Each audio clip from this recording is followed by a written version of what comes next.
ఖచ్చితంగా ఆ వాగ్దానాన్ని నెరవేరుస్తాడు. ఎప్పుడు నెరవేరుస్తాడు అని అంటే 21వ అధ్యాయము ఆదికాండము మొదటి నుంచి కొన్ని వచనాలు. యెహోవా తాను చెప్పిన ప్రకారము శారాను దర్శించెను. యెహోవా తానిచ్చిన మాట చొప్పున శారాను గూర్చి చేసెను. ఎట్లనగా దేవుడు అబ్రాహాముతో చెప్పిన నిర్ణయ కాలములో, ఆ మాట మీరు జాగ్రత్తగా అండర్లైన్ చేసుకోండి. దేవుడు వాగ్దానం చేశాడు, గర్భఫలాన్ని ఇస్తాను అని చెప్పి, సంతానాన్ని ఇస్తాను అని చెప్పి. ఆ సంతానాన్ని ఇవ్వడానికి దేవుడు ఒక కాలాన్ని, సమయాన్ని నిర్ణయించాడు. అలాగే నీ జీవితంలో నువ్వు చేసిన ప్రార్థనలు దేవుడు ఆలకించి జవాబు ఇస్తాను అని చెప్పి నీకు వాగ్దానం చేసినట్లయితే సంగమా, ఖచ్చితంగా ఆయన జవాబు ఇస్తాడు. ఎప్పుడు ఇస్తాడు అని అంటే అది తగిన కాలంలో జవాబు నీకు ఇస్తాడు. సరైన సమయంలో దేవుడు నీకు జవాబు ఇస్తాడు. నువ్వు అనుకున్న కాలంలో దేవుడు జవాబు ఇవ్వడం లేదు అని అంటే అది సరైన సమయము కాదు.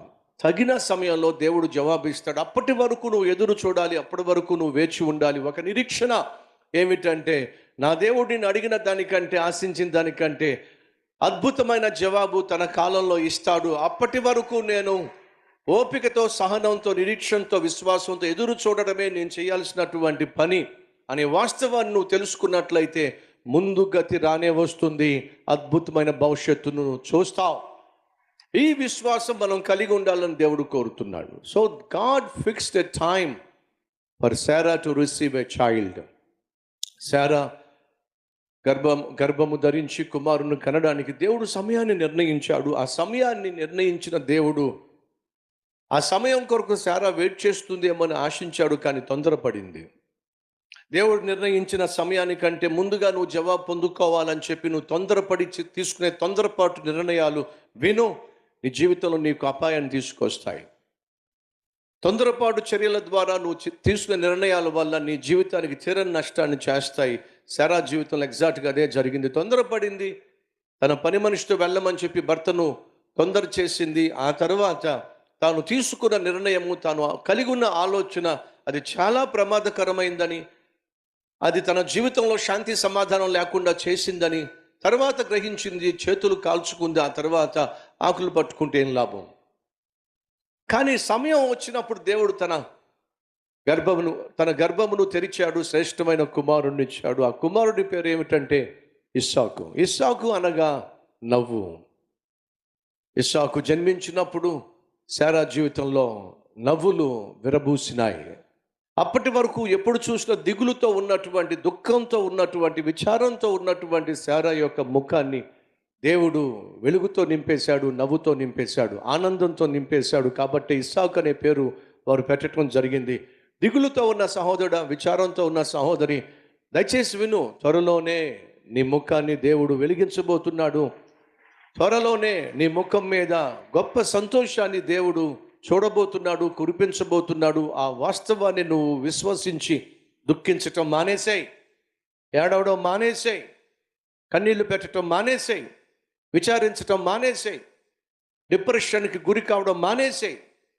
హన్నాకు చాలా కాలంగా పిల్లలు లేరు, కానీ ఎప్పుడైతే దేవుడు ఏలీ ద్వారా హన్నాతో మాట్లాడాడో హన్నా నమ్మేసింది. అప్పటి నుంచి దుఃఖపడడము మానేసింది. దుఃఖపడడం మానేసింది అంటే అర్థం ఏంటి చెప్పండి? అప్పటి నుంచి చాలా హ్యాపీగా ఉండటం మొదలు పెట్టింది. కారణం ఏమిటంటే, పండంటి బిడ్డను దేవుడు ఇవ్వబోతున్నాడు, నేనెందుకు ఏడవాలి, నేనెందుకు దుఃఖపడాలి? ఈరోజు వింటున్నావా సహోదరి, సహోదరుడా? శ్రేష్టమైన జవాబును దేవుడు నీకు ఇవ్వబోతున్నాడు. నువ్వెందుకు ఏడవాలి, నువ్వెందుకు విచారించాలి, నువ్వెందుకు దుఃఖించాలి? వినో, నీ దుఃఖ దినములు సమాప్తము కాబోతున్నాయి.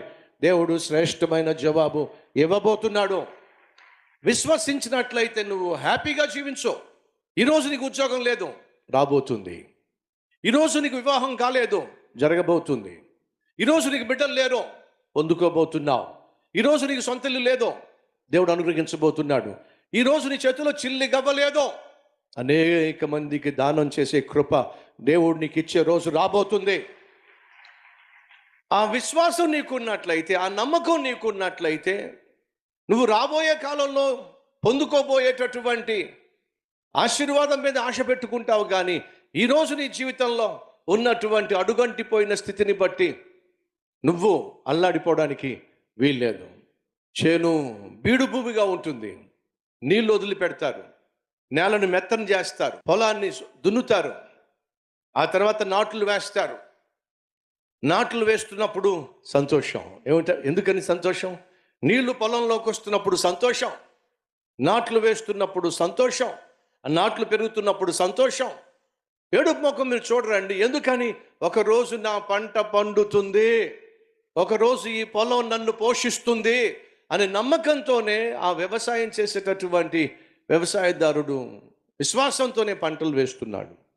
తగిన కాలంలో నేను పంట కోస్తాను, అలాగే నా సహోదరి సహోదరుడా, కష్టపడుతున్నావు, శ్రమ పడుతున్నావు, ప్రయాసపడుతున్నావు, పరుగులు తీస్తున్నావు. ఈరోజు నువ్వు పడుతున్న ప్రయాసకు, పడుతున్న కష్టానికి తగిన ప్రతిఫలం ఇవాళ నీకు రాకపోవచ్చు, కానీ రేపటి దినం రాబోతుంది. నువ్వు పడిన ప్రయాసకు ప్రతిఫలాన్ని తీసుకొచ్చే దినము నీ జీవితంలో రాబోతుంది. అది నువ్వు నమ్ముతున్నట్లయితే ఆయన నిర్ణయించిన కాలంలో నీ కన్నీళ్లు తడవడానికి, నీ దుఃఖాన్ని సమాప్తము చేయడానికి దేవుడు ఖచ్చితంగా దిగొస్తాడు. ఒక్క క్షణం కూడా ఆయన ఆలస్యం చేసే ప్రసక్తి లేనే లేదు. మాటిచ్చి తప్పుటకు ఆయన నరుడు కానే కాదు. దేవుడు అన్నట్టుగానే శారాకు అబ్రహాముకు 12 కుమారుడిని ఇచ్చాడు. ఆ కుమారుని పేరు ఏమిటి? ఇస్సాకు. ఇప్పుడు ఇస్సాకు పుట్టాడు, ఆ తరువాత పెరిగాడు, పెద్దవాడయ్యాడు, యవన ప్రాయంలోకి వచ్చేసాడు, పెళ్ళిడు కూడా వచ్చేసింది.